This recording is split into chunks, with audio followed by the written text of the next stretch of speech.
నమస్తే, నా పేరు బాలకృష్ణ. క్యూటీవీ న్యూస్ కి స్వాగతం. ఈ రోజు వార్తల్లోని ముఖ్యాంశాలు.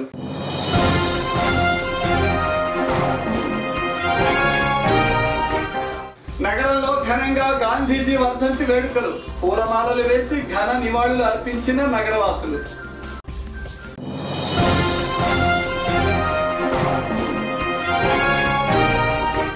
మున్సిపల్ కార్మికుల సమస్యలు పరిష్కరించాలని కోరుతూ ఏఐటీయూసీ ఆధ్వర్యంలో ధర్నా.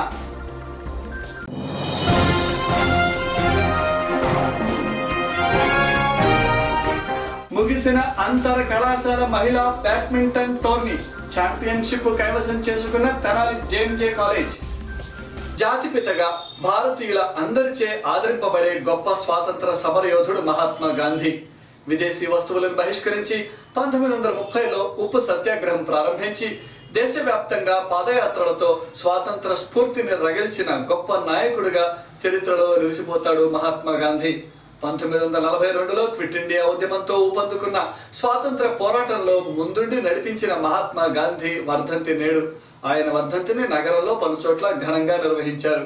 గాంధీజీ వర్ధంతిని పురస్కరించుకుని స్థానిక కొరిటిపాడులోని ఆయన విగ్రహం వద్ద ఫోరం అగెనిస్ట్ కరప్షన్ టుడే సంస్థ ఆధ్వర్యంలో వర్ధంతి వేడుకలను ఘనంగా నిర్వహించారు. అనంతరం ఫ్యాక్ట్ సభ్యులు మీడియాతో మాట్లాడుతూ అవినీతి రహిత సమాజాన్ని నిర్మించేందుకు జాతిపిత ఆదర్శాలను విద్యార్థులకు తెలియపరిచి వాటిని అనుసరించే ప్రోత్సహిస్తున్నామన్నారు. గాంధీజీ బోధించిన సూక్తులను ముద్రించి కరపత్రాల ద్వారా ప్రజల్లోకి తీసుకువెళ్తామన్నారు. ముఖ్యంగా యువతలో మార్పు తీసుకురాగలిగితే సమసమాజ స్థాపన సాధ్యపడుతుందని వారు ఆశాభావం వ్యక్తం చేశారు. సమాజంలో మానవతా విలువలు అణగారిపోతున్న రాజకీయ వ్యవస్థలో ఎంతో కొంత చైతన్యం ప్రజల్లో సమాజంలో చైతన్యం తీసుకున్న వచ్చే దిశలో ఫ్యాక్ట్ అనే ఫోరం అగెన్స్ట్ కరప్షన్ టుడే అనే సంస్థని స్థాపించి దాని ద్వారా movement for value based education against corruption పోరాడాలని చెప్పేసి ఫ్యాక్ట్ అనే సంస్థని స్థాపించడం జరిగింది. దాని ద్వారా మహాత్మా గాంధీ వర్ధంతి సందర్భంగా మహాత్మా గాంధీ గారు ప్రవచించిన 7 సప్త మహాపాపాలకి వ్యతిరేకంగా వాటిని ఎరాడికేట్ చేసే విధానంలో వాటిని పూర్తిగా మన సమాజం నుండి ప్రారదోలాల్సిన అవసరం ఎంతైనా ఉందని పెద్దవాళ్ళల్లో ఎంతమంది జేపీ గారు లాంటి వాళ్ళు కానీ పెద్ద పెద్ద నాయకులు కానీ పార్టీలతో సంబంధం ఉండి పార్టీలకు అతీతంగా ఎంతమంది గొంతెత్తి చాటినా కానీ మన సమాజంలో ఈ అవినీతి అనేది కానీ ఈ కుళ్ళు అనేది కానీ ఇంకా పెరుగుతూ ఉంది.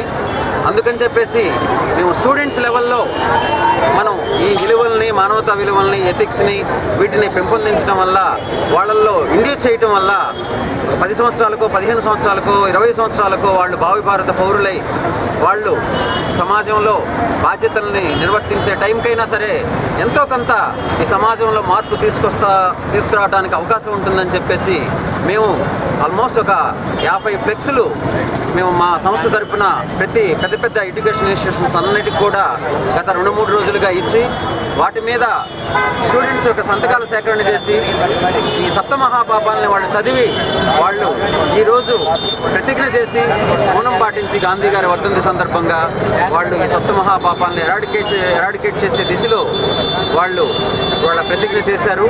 మున్సిపల్ కాంట్రాక్ట్ కార్మికుల సమస్యలు పరిష్కరించాలని కోరుతూ ఏఐటీయూసీ ఆధ్వర్యంలో స్థానిక మున్సిపల్ కార్యాలయం ఎదుట కార్మికులు ధర్నా చేపట్టారు.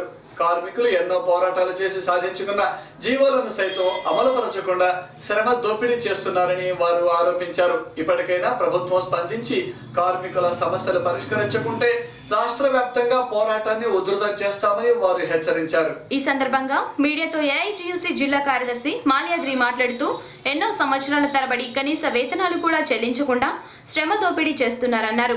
కనీస వేతనం చెల్లించడంతో పాటు ఉద్యోగ భద్రత కల్పించాలని, పర్మనెంట్ కార్మికులకు హెల్త్ కార్డులు అందజేయాలని ఆయన డిమాండ్ చేశారు. 263 జీవోను పునరుద్ధరించి వారసత్వాన్ని కొనసాగించాలన్నారు. 15 రోజుల క్యాజువల్ లీవ్లను అమలు పరచాలన్నారు. పెండింగ్ లో ఉన్న పిఆర్సీని తక్షణమే అమలు పరచాలన్నారు. సమస్యల పరిష్కారానికి ప్రభుత్వం తక్షణమే స్పందించుకుంటే రాష్ట్ర వ్యాప్తంగా పోరాటాన్ని ఉధృతం చేస్తామన్నారు. రాష్ట్ర పిలుపులో భాగంగా ఈ రోజు మున్సిపల్ కార్యాలయం దగ్గర ధర్నా కార్యక్రమం నిర్వహిస్తా ఉన్నాం. ముఖ్యంగా మున్సిపల్ కార్మికులు ఎదుర్కొంటున్న సమస్యల పరిష్కారం కోసం అనేక సంవత్సరాలుగా మరి ఏఐటీసీ నాయకత్వంలో పోరాటం చేసి మరి తప్పని పరిస్థితుల్లో మరి ఈరోజు కూడా ధర్నా కార్యక్రమం నిర్వహించాల్సి వస్తూ ఉంది. కాంట్రాక్ట్ కార్మికులందరినీ రెగ్యులర్ చేయాలని, అట్లాగే మరి కనీస వేతనం 15,000 రూపాయలు ఉండాలని, పర్మనెంట్ కార్మికులకు 263 జీవోని పునరుద్ధరించి వారసత్వాన్ని కొనసాగించాలని, పర్మనెంట్ కార్మికులకు హెల్త్ కార్డులు ఇవ్వాలని, అట్లాగే మరి కార్మికులకు సంబంధించిన పెండింగ్లో సమస్యలన్నీ అమలు జరపాలని, పీఆర్సీని వెంటనే మరి కార్మికులందరూ కూడా వర్తింపజేసి కార్మిక వేతనాల వ్యత్యాసాలని సవరించాలని కోరుతూ మరి ఏఐటీసీ ఆధ్వర్యంలో ధర్నా జరుగుతూ ఉంది. అలాగే మరి రాష్ట్ర వ్యాప్తంగా మరి పోరాటాలు చేసుకున్న జీవోల్ని ఈరోజు ప్రభుత్వం పక్కన పెట్టే పరిస్థితిలో ఉంది. అట్లా కాకుండా జీవోలన్నీ కూడా అమలు పరచాలని ఏఐటీసీగా డిమాండ్ చేస్తా ఉన్నాం. ఆంధ్ర క్రైస్తవ కళాశాలలో 2 రోజుల పాటు జరిగిన ఏఎన్యు మహిళా అంతర కళాశాల బాల్ బ్యాడ్మింటన్ టోర్నమెంట్ నేడు ముగిసింది. తెనాలి జేఎంజే కళాశాల ఛాంపియన్షిప్ కైవసం చేసుకున్నారు. టోర్నీ ముగింపు కార్యక్రమంలో విజేతలందరికీ బహుమతులను అందజేశారు. ఈ సందర్భంగా కళాశాల ప్రిన్సిపాల్ డాక్టర్ ముత్యం కార్యక్రమాన్ని ఉద్దేశించి మాట్లాడారు. పాల్గొన్న క్రీడాకారులందరికీ ఆయన అభినందనలు తెలిపారు.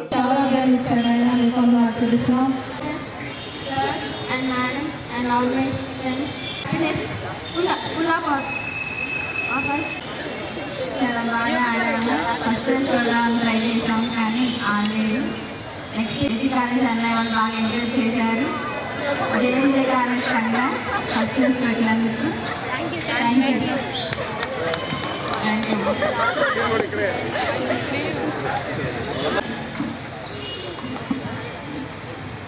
క్రైస్తవ కళాశాలలో ఆచార్య నాగార్జున యూనివర్సిటీ వారి యొక్క సహకారంతో ఆధ్వర్యంలో ప్రప్రదంగా ఈ యొక్క కార్యక్రమాన్ని చేపట్టాం.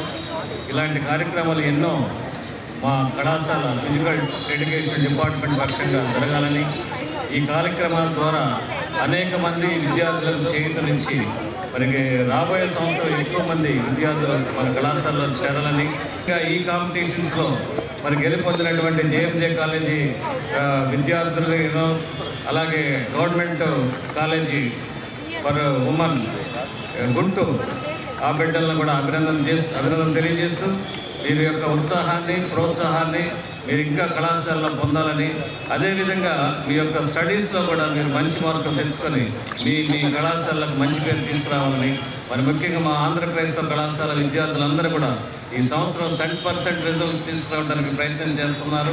ఆ ప్రయత్నంలో భాగంగా ఆంధ్ర క్రైస్తవ కళాశాల అధ్యాపకులు, అధ్యాపకేతర సిబ్బంది అందరూ కూడా కలిసి ఒక కుటుంబంలాగా కృషి చేస్తూ ఉన్నాం. విభజన సమయంలో రాష్ట్రానికి ప్రత్యేక హోదా కల్పిస్తానని, ఇప్పుడు బీజేపీ ప్రభుత్వం ప్రత్యేక హోదాకు అన్ని రాష్ట్రాల అనుమతి తప్పనిసరి అని అనటం దారుణమని సిపిఐ రాష్ట్ర ఉపాధ్యక్షుడు ముప్పాళ్ళ నాగేశ్వరరావు అన్నారు.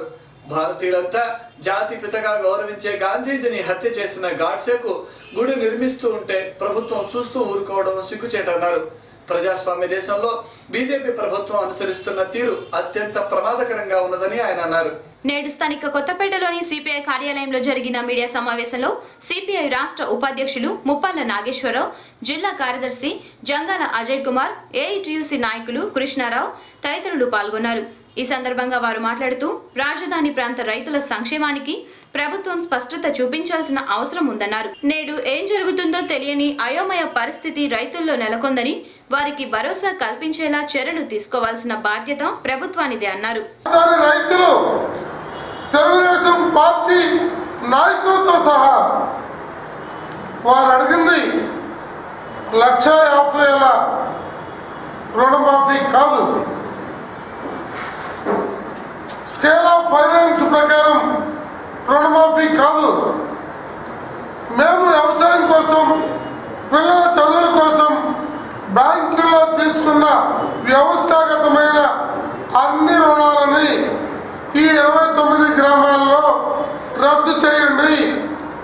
మీ కౌలు ద్వారా, మీరిచ్చే కౌలు ద్వారా పిల్లలు చదివించలేము, రుణాలు తీర్చలేము, కనీసం ఈ రుణాలు పూర్తిగా మాఫీ చేయమని అడిగారు. మేము సిపిఐగా మెట్ట రైతులకి ఎకరాకు 3 లక్షలు, జరీబు రైతులకి 5 లక్షల వంతున స్పెషల్ రిస్క్ అలవెన్స్ కింద ఆర్థిక సహాయం చేయమని అడిగాం. పరిశీలిస్తామని చెప్పి ముఖ్యమంత్రి గారు చెప్పారు. ఇవాళ 1,50,000 పూర్తిగా రద్దు చేశాం, రైతు రుణమాఫీ అని చెప్తున్నారు. అది సరికాదు అనేటువంటి దాన్ని ఆవేదనతోటి, రైతులు అన్యాయమైపోతున్నారనే వేదనతోటి వారి కుటుంబాలు పచ్చగా ముఖ్యమంత్రి గారికి భూములు ఇస్తున్నందుకు మంచిగా ఉండాలనేటువంటి రాజధానిని కోరుకున్న వాళ్ళు మంచిగా బతికేటువంటి అవకాశం ఉండాలని చెప్పి మేము చెప్తున్నాం. న్యూస్ లో ఇప్పటిక విరామం.